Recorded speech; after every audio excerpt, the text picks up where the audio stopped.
You are listening to The Investor Way with Sam Ball and Jonathan McEwen. If you enjoy the show, please subscribe and follow us on Twitter at TIWTweets.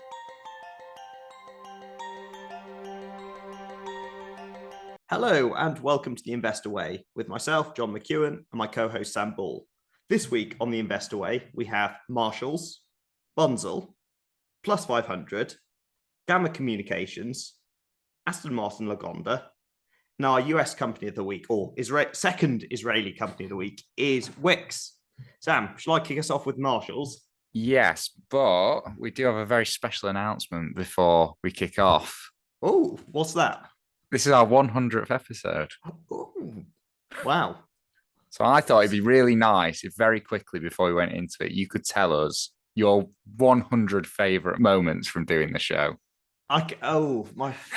I think my favourite moment was probably actually doing that interview. Bloody hell, what was it called? Seven Investing.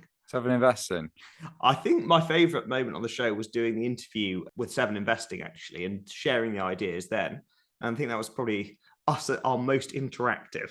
So your favourite moment was appearing on someone else's show? Sadly, yes. Sorry, Sam. No, we appeared together.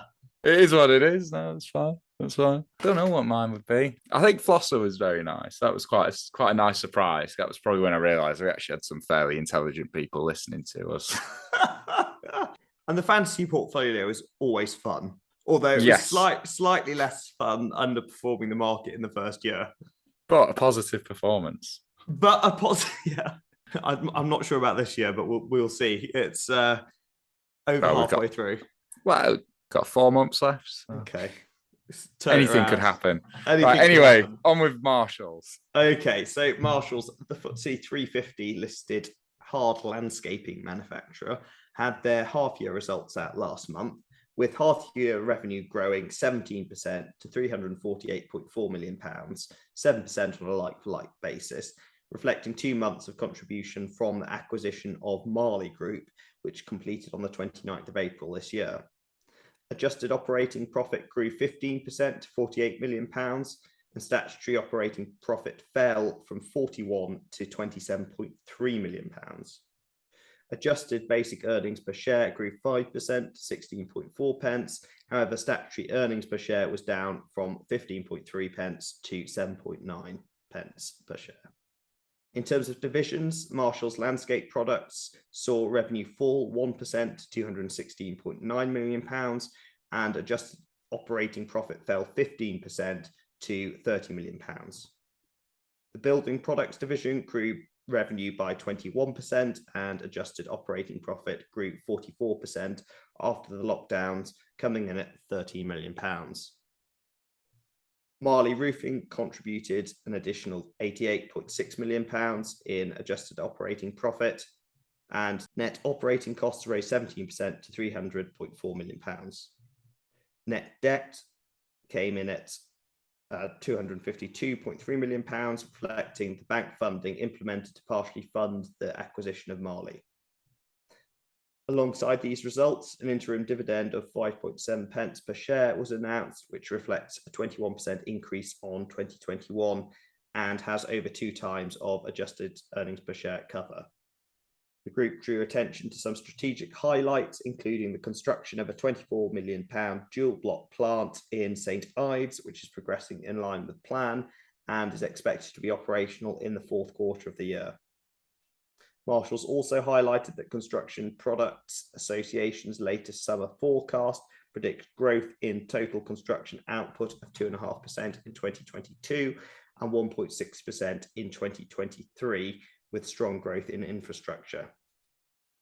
In terms of valuations, Marshalls has a market cap of around £800 million and trades at around 11 times earnings, with a prospective dividend yield of nearly 4.5%. I thought these results were okay, but I'm not completely convinced about the acquisition. And I think it's one of those industries that is cyclical, and where we are in the cycle, I think it's quite precarious.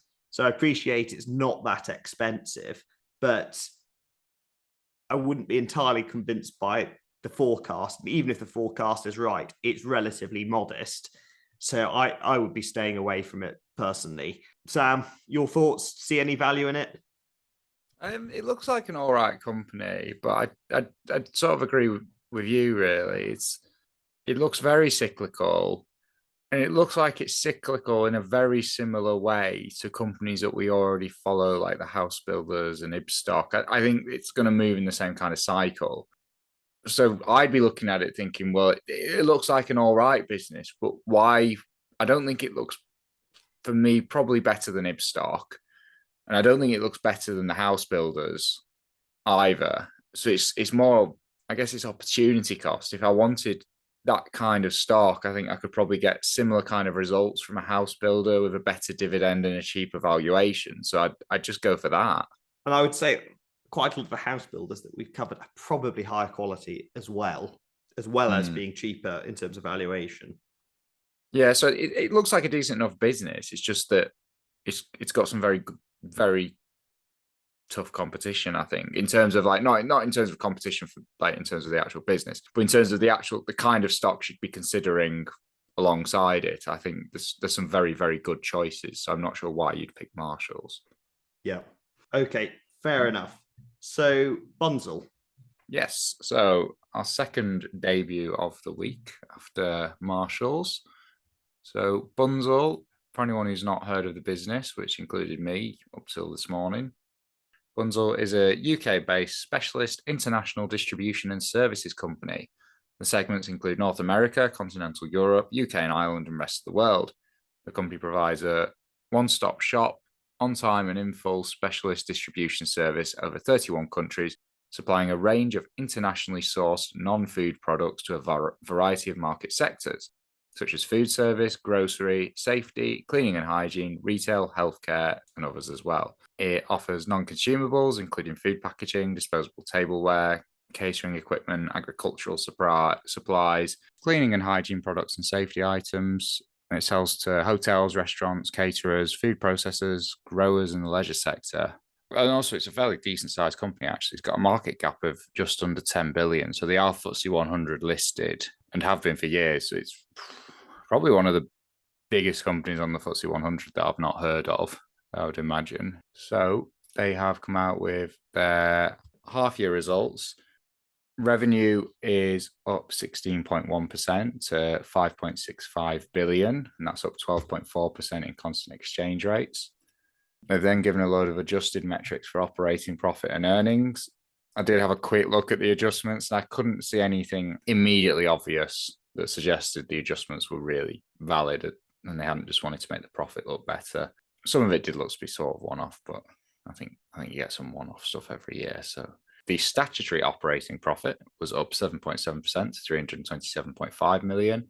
Profit before tax was up 7.6% to 296.6 million, and the basic earnings per share was up 4.6%, 66.2p a share.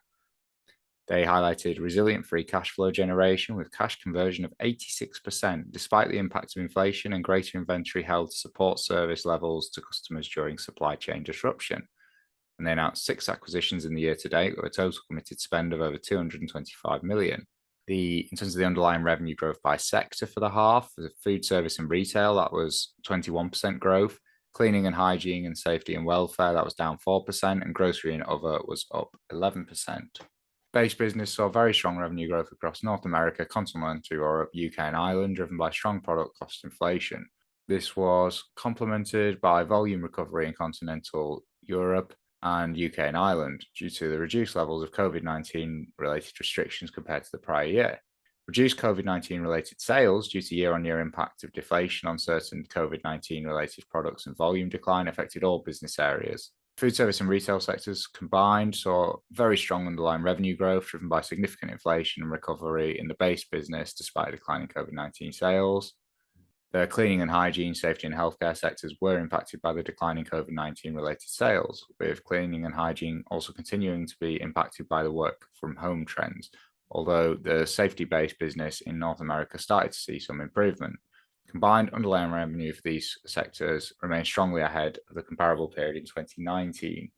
Underlying revenue in the grocery sector grew very strongly, driven by significant product cost inflation. In addition to underlying revenue growth, group revenues were further supported by 3% growth from the incremental impact of acquisitions. And if we do the geographies, North America, which makes up 61% of revenue and 55% of operating profit, underlying revenue grew strongly despite a decline in COVID-19 related sales, driven by substantial product cost inflation, particularly in grocery and food service. Operating cost inflation was high, driven by fuel and freight costs. However, while wage rates remained high, they largely stabilized over the period, moderating their impact on operating cost inflation compared to the second half of 2021. Continental Europe, which makes up 18% of revenue and 23% of operating profit, underlying revenue grew strongly despite a decline in COVID-19 related sales, driven by strong product cost inflation in food service and retail and a recovery in base business volumes, which was attributable to the relaxation of the COVID-19 related restrictions that impacted the comparable prior year period. France benefited from a recovery in its cleaning and hygiene and food service businesses, supported by product cost inflation. The Netherlands saw very strong growth in food service and retail, driven by inflation and new business wins, with the retail business relocating to a larger facility to support demand. UK and Ireland, 12% of revenue, 9% of operating profit. Underlying revenue grew very strongly despite a decline in COVID-19 related sales, driven by similar dynamics to those in continental Europe. Strong improvement in the base business drove a meaningful improvement in operating margin.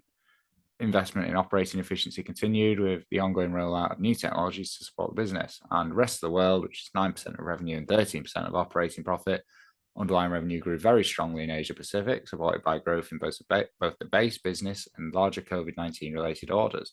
Whilst in Latin America, underlying revenue was strongly impacted by the reduction in COVID-19 related sales as expected.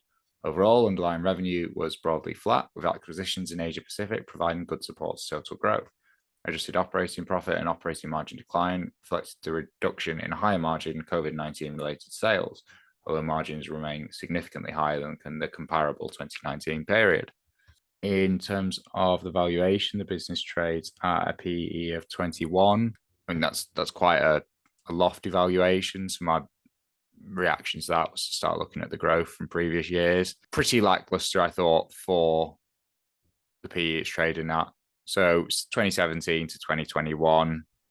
And this is really probably a business where I think it's fair to say, look, based on the results, it looks like COVID sort of balanced out for it, because it did very well in COVID in some areas and then did poorly in others. But overall, I don't think it was really negatively affected. But 2017 revenue, 8.5 billion, then 9, then 9.3, then 10.1, then 10.2. It has flown through to earnings per share a bit. They're up about a third in 2 years. So 94p to 98 to 104 to 128 to 132. In fact, I'd actually say there's the biggest jump really in earnings per share has come in the COVID years. So if anything, you would expect the earnings to drop back down. So at a PE of 21, I think it looks expensive anyway, but this looks like it may have actually been a beneficiary of COVID. So at that PE with quite poor track record of growth beforehand, I wouldn't be particularly interested in it. And also, it's a business that I'd really probably have to put a bit of time in to understand. It's also got a dividend yield of just under 2%. But yeah, just not for me. And I would have concerns about the valuation. What are your thoughts, John? Probably similarly. I'm not sure that I'd like the business anyway, but also at that valuation, I think there is so much that's been discounted recently. It would be partly opportunity cost as well. Yeah, I don't think there's much more to say on it, to be honest. But it's one that we should have covered because it is FTSE 100 constituent. Yeah, it's hard though with the FTSE 100 ones because you tend to just gravitate towards the names you recognise. That'll be why I've never picked Bunzl before. I don't know if that's an excuse, but no. Okay. Well, on to one that we have covered before, but not FTSE 100. It's Plus500, which is the trading platform and the leading seller of CFDs in the UK. They had their half-year results out earlier in the month with trading income up 47% to $511.4 million and operating profit coming in at $303.6 million, up 62% from $186.4 million a year earlier.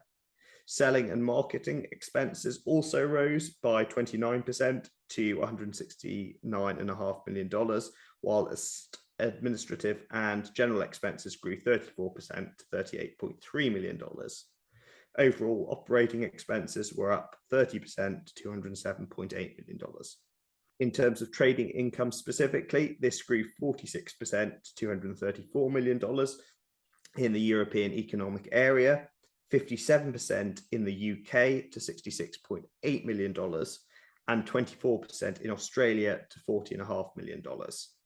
In the rest of the world, revenue was up 52% to $170.1 million. Diluted earnings per share came in at $2.43, up 51% on last year. The company completed its acquisition of Cunningham Commodities, the regulated futures commission merchant, and Cunningham Trading Systems, a technology trading platform provider operating in the futures and options on the futures market. This was funded from existing cash totaling $33 million. EZ Invest was also acquired for a smaller $4.8 million. The board announced an interim dividend of 62 cents a share and approved a buyback of $60.2 million. In terms of valuation, Plus500 has a market cap of £1.6 billion and trades at just over 6 times earnings, with a dividend yield of around 4.5%. I think, to me, these results, it seemed as though it was performing extremely well. It was benefiting from the invasion of Ukraine and the volatility in the markets. I'm not keen on the ethics of the business, with the highly risky, highly leveraged punts made by consumer clients, most of whom lose money. And I mean, that's standard disclaimer on the adverts. I think it's also interesting that it differs from CMC Markets and IG Group, two of its big rivals, because it doesn't entirely hedge its exposure to clients' trades. And as a result, the company's revenues are topped up when consumers suffer losses on the positions, and the top line takes a knock when its consumers enjoy profits.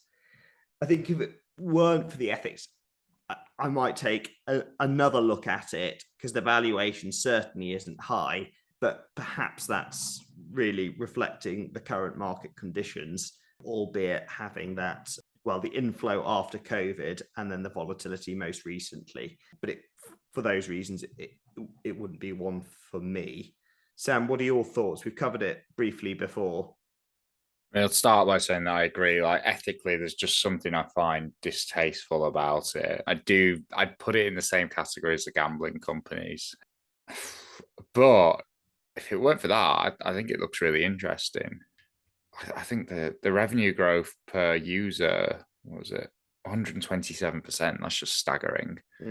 I know it's not sustainable, but if you look at the revenue growth as well, it's over the last 5 years, it's quite good. It is quite lumpy, which reflects what you said, where it just depends what kind of year the markets have had. But I guess the reason the PE is so low is because this is a good year and it's not going to be sustained. Or even if it is, you can't predict whether it's going to be sustained, and it could well drop back down. But a PE of 6 is very cheap. Dividend yield 4.5%, very reasonable. I think if it weren't for the ethical concerns, I would be taking probably a look at what the user numbers have been like over time. Because I know, again, they'll probably rise and fall quite significantly with the market. But if there's a general upward trend, I'd probably at that point I would possibly take a more serious look at it. But if there's nothing really differentiating it from the others and the user numbers are basically flat, as impressive as it might look at the minute on the PE of 6, it's just cyclical. And I would in that case, I would view it akin to getting a house builder at the top of the cycle almost. But ethics aside, what I've thought about it, I'd want to dig into the user numbers, and I think they'd probably tell more of the story as to whether or not it was worth taking a serious look at. Fair enough. Okay. On to one of your favorites, Gamma. Yes, a company I am a shareholder of. It's actually AIM listed, but we've covered it a few times before on the show. The first time we did go into some detail into what the business does, but I'll just do a summary now. But I'm not going to go into anywhere near as much detail as the first time, just because I don't want to be repeating myself for the people who have listened to multiple episodes where we've talked about it. But Gamma Communications is a provider of unified communication as a service, UCaaS, products to the business market in Western Europe. Its segments include UK indirect, UK direct, European and central functions. The UK indirect segment sells its products to channel partners. The UK direct segment sells its products to end users in small and medium-sized enterprises, enterprise and public sector, together with an associated service wrap. The European segment consists of sales made in Europe by Gamma Communications Benelux BV and its subsidiaries in the Netherlands by Vos Telecom Oigar 360 SAU and its subsidiaries in Spain, and by HFO Holdings GmbH and its subsidiaries in Germany. It's a developer and provider of UCaaS, contact center as a service, voice, data, and mobile communication services. Its service portfolio includes strategic services, enabling services, and traditional services. Services are sold in isolation or in bundles of multiple services. If you have like a work phone, if you have a look at like the little screen you've got on the phone, if that says like SIP trunk or something like that, something ending in trunk, there's a good chance that's Gamma. So there's the technology behind that. But yeah, listed on the AIM, market cap just over $1 billion. And they have come out with their interim results for the 6 months ended 30 June 2022. So revenue was up 8% to 234.7 million. Gross profit was up 8% to 120.4 million. Gross profit margin flat at 51%. Profit from operations was up 18% to 38.7 million. Diluted earnings per share was up 18% to 31.9p a share. Dividend per share was up 14% to 5p a share. Cash generated by operations was up 15% to 49.5 million. And the cash and cash equivalents less borrowings, so the net cash position was up 184% to 72.6 million. They do have a history of one of the things I quite like about this company is they've got a strategy of they use the cash that they've built up to go out and buy subsidiaries that are then contributing earnings and cash flow to the business. So for me, I would actually prefer to see that net cash position not go up by 184% because it possibly means they're struggling to find things to buy. And I would rather they carried on making smart acquisitions like they have been doing the last few years. In the key highlights, they've said recurring revenue in the year grew to 208.7 million, and that's up from 194.3 million last year, which is maintained as 89% of total revenue. UK indirect business continued to grow strongly with a focus on the existing partner base. Gross profit increased by 10% to 76.3 million with a stable gross margin. UK direct business returned to growth with gross profit increasing 6% to 27.9 million.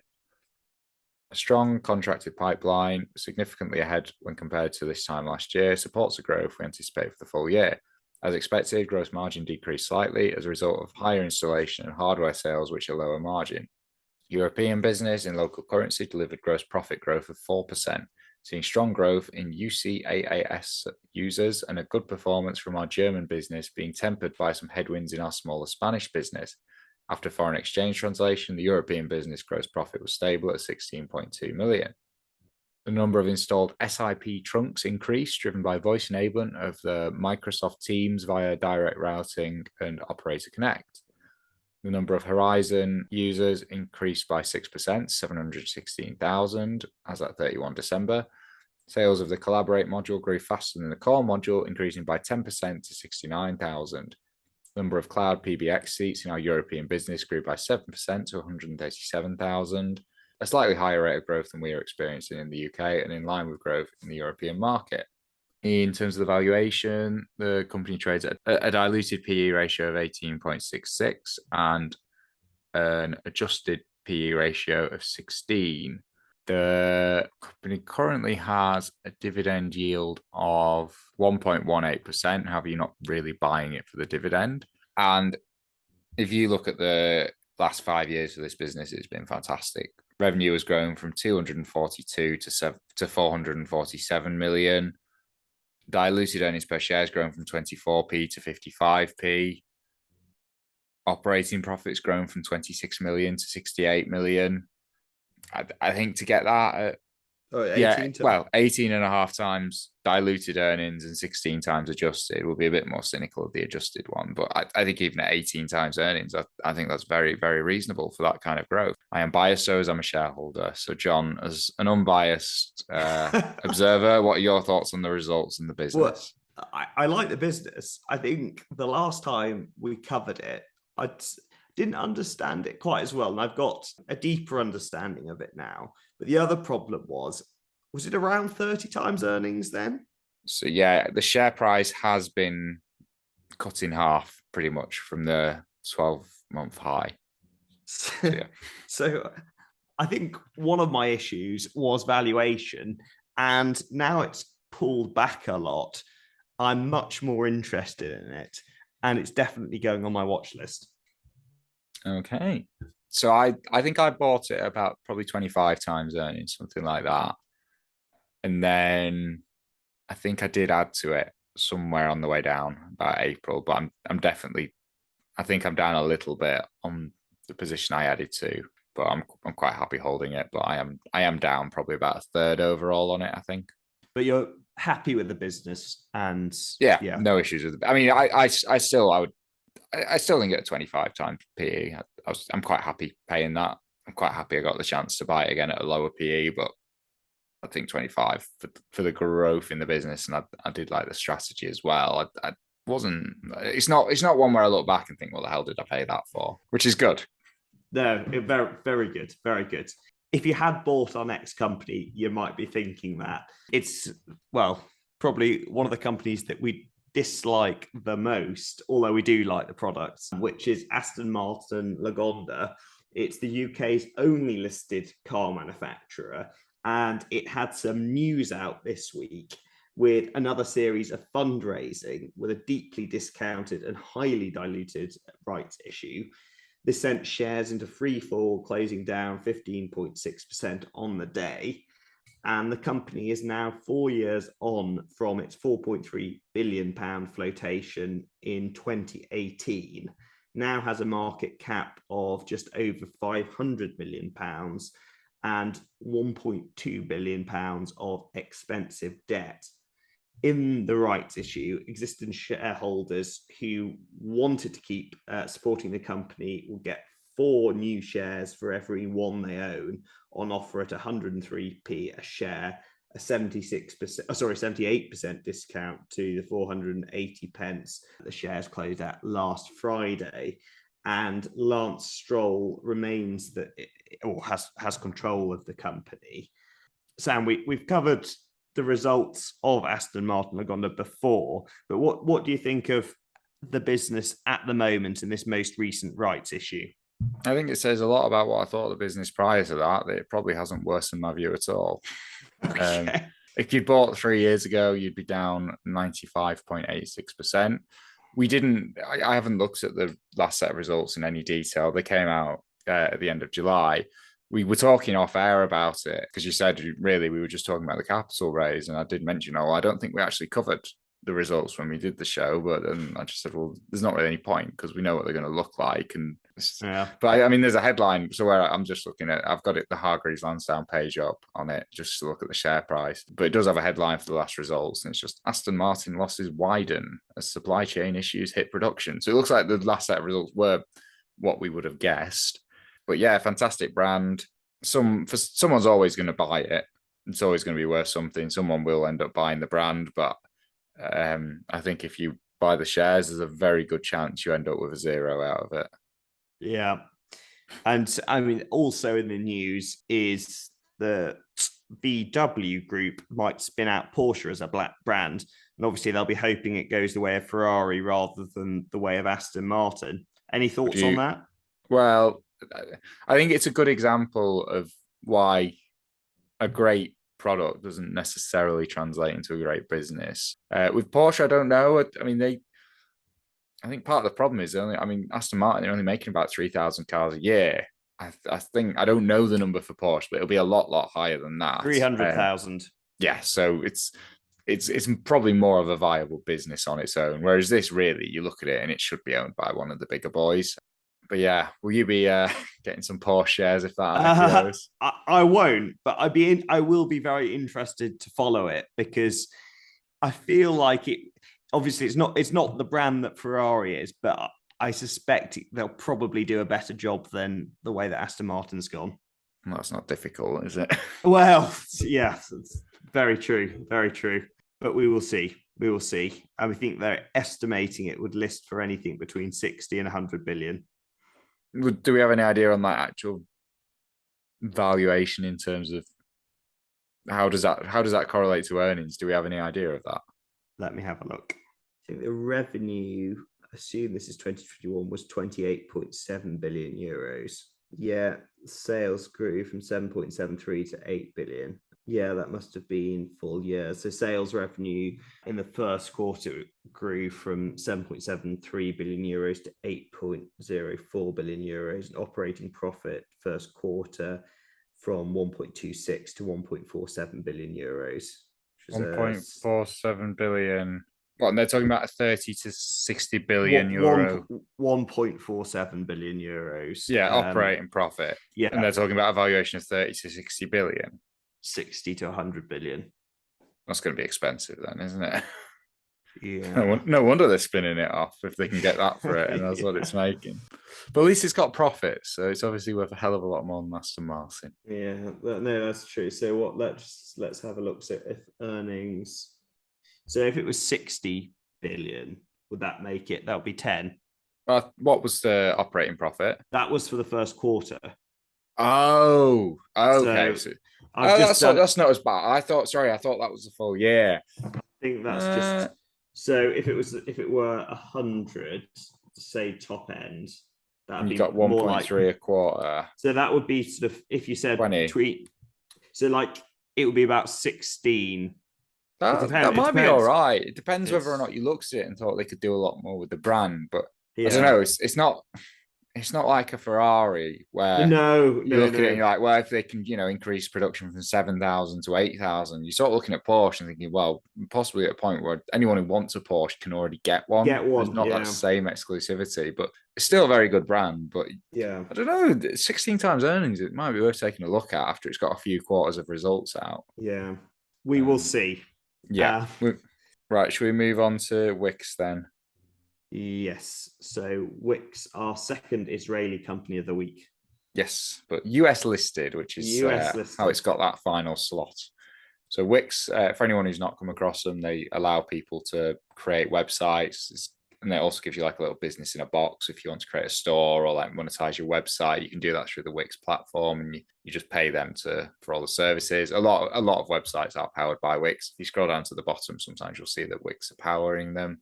I should start as well by saying that I'm again biased with this one as a shareholder.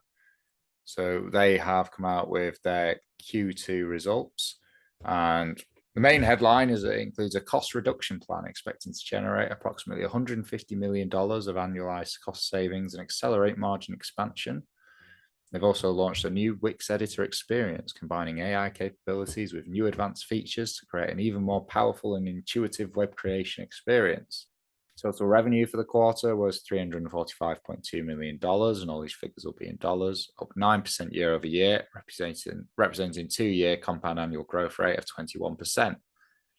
So what's happened with a lot of these figures, you're getting the slightly lower figure, high single-digit numbers throughout these results, but they had a very good year because of COVID. A lot of people were at home setting up businesses, starting websites. And also, I think with the general contraction in the economy, that's had an impact as well. But up 9% year over year, still pretty decent. Total revenue on a constant currency basis was up 11%. Creative subscription revenue in the second quarter was $258.2 million, up 9% year over year. Creative subscriptions annual recurring revenue was $1.05 billion, up 9% year over year. Business solutions revenue for the quarter was $87 million, up 9% year over year. Transaction revenue was $36.8 million, up 13%. Partners revenue increased to $84.9 million, up 31%.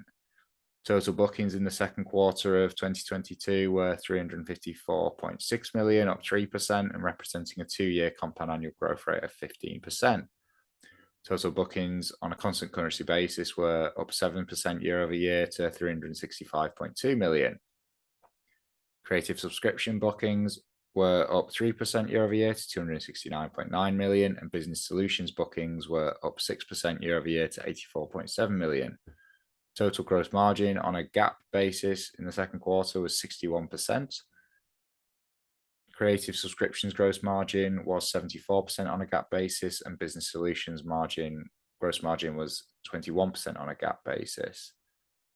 GAAP net loss in the quarter was $111.2 million, or $1.92 per share. Net cash used by operating activities for the second quarter was negative $2.7 million, with capital expenditure totaling $13.2 million, leading to a free cash outflow of $15.9 million. Excluding the CapEx investment associated with the new headquarters office build out, free cash flow would have been only negative $6 million. In the financial outlook, they said for Q3, we expect total revenue to be 341 to 345 million, representing 7 to 8% year-over-year growth. For the full year, we now expect revenue to grow 8 to 10% year-over-year. These ranges include the impact of FX through July, discontinued commercial activities in Russia, and the assumption that market conditions remain challenged for the remainder of the year. We expect free cash flow to be roughly 2 to 3% of revenues in 2022, inclusive of the cost reduction plan and FX rate headwinds through July. On a constant currency basis, this would translate into free cash flow margin of 4 to 5% of revenue for the full 2020-22 year. I won't bother with the price to sales or anything like that, because I think that what I've just gone over there, the free cash flow is probably the most important. But in terms of the valuation, it trades at a market cap of 3.673 billion, and the share price is $64.83, and that's down from a high of about 348. So it's down 81% from its high. I think I did it about $60, so somewhere around the current price. So I originally bought much higher. I won't disclose the figure, but I've added much lower, sort of average down. I think this is very interesting. I really like the business. I like the products. I think it just intuitively, it seems like a business that's, I think, going to do very well over the next 10 to 15 years. We've covered it at least once before on the show, and I've gone into some more detail there. I think that's possibly worth revisiting if you're interested in it. But I do like this business. I like the future of it. I think those growth figures will go back up. But like I said at the start, if we're in a recession, less people are starting businesses, more businesses are closing, if anything. So to still be growing revenue in the current environment, I think is very good. This is a business that I would not have expected to be at a reasonable valuation anytime soon. But if in constant currency it's at a free cash flow margin of 4 to 5%, that means it's basically trading at 20 times free cash flows, 20 to 25 times. For a business with this much growth ahead of it, I think that's really, really reasonably valued. And if we were to push you for a price to sales ratio, I think you only use price to sales really when you've got no idea what you've got no earnings or anything. But I know we don't quite have earnings, but free cash flow yield of 4 to 5%, that's 20 times free cash flow. So I think that's a much better valuation tool than the. No, fair enough. Because I think the price sales becomes redundant at that point. Because, like, for example, say something was at a price of sales, I know you're never going to see it, but say you got something at a price of sales of 100, but it was trading at 10 times free cash flows, you wouldn't really care about the 100 times sales, because the 10 times free cash flows would be, I don't think it would be possible to have those two numbers together. But so John, what are your thoughts on these results and the valuation? Because when we last covered it on the show, it would have been a much higher valuation. I mean, I suppose I'd still think it's high, but I appreciate the growth that it's delivering. And I think it's a very interesting business. And probably now that it's pulled back so much, even though it doesn't have earnings, I'll be taking a deeper look at it and definitely going onto my watch list. All these American growth companies that you're just turning your nose apart in 2020, 2021, all it took was an 81% drop in the share price. Yeah, to take another look. That's right. They were overpriced, though. I don't think there's any getting away from that. But you can't time the market. So, well, you've done a good job. Looking for quality at a reasonable price. Co-op, that's what it is, isn't it? Yeah, that's it. So of the 6 businesses that we've covered today, Marshalls, Bunzl, Plus500, Gamma Communications, Aston Martin and Wix, if you had to buy one, which one would it be? I would go for Gamma. And I'd be quite serious about Gamma. I think it's one that's going on the watch list, but with a serious view to dig into, and I may take a position in it. I'd probably go for Wix over Gamma. I do own both, but I think that 20 times free cash flow is just edges it for me. It's a much more reasonable valuation than I'd expect it to have at this stage of where it's at in its life cycle. So thank you again for listening, and we'll see you again next week. See you next week. Thank you for listening to The Investor Way.